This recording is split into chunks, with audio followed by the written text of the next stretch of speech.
Nginibingelele, nginamkele. Uma umusha kule channel sicela ke ushaye usubscribe ukuze ngokulandelayo ungaphuthelwa yilokho esizobe sesikufaka.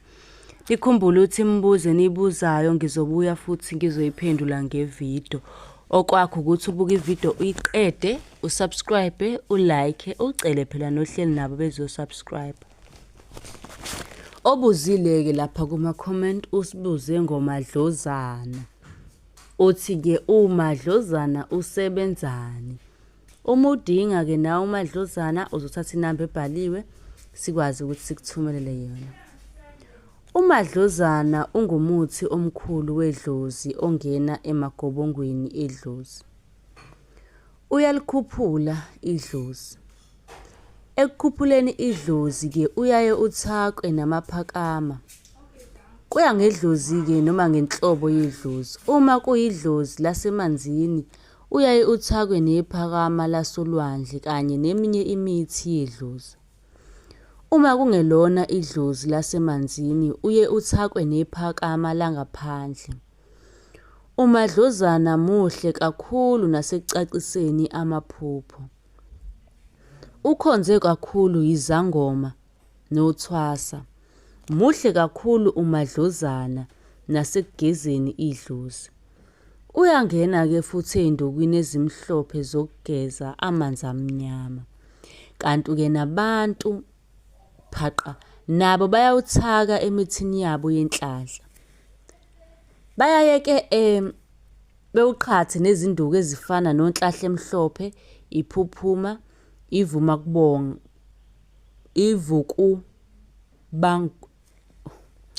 uvuma kuba ngoma omhlophe ngixolisa kanye neminye imithi yenhlanhla.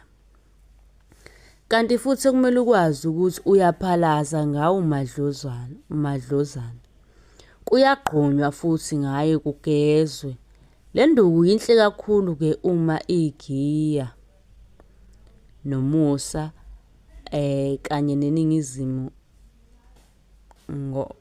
ngoba nayo yenza umuntu athande idlozi njengoba izinduku umusa neningizimu. Kule nduku ke kuye kusetshenziswe impande noma ixolo lawo madlozana. Lo muthi uyangena uma kugezwa umuzi oshonelwe. Impuphu yempande yamadlozana kuyaye ke kumfimfithwe ngayo inyama uma kushoniwe. Le mpuphu inhle kakhulu nakwimikhuhlane.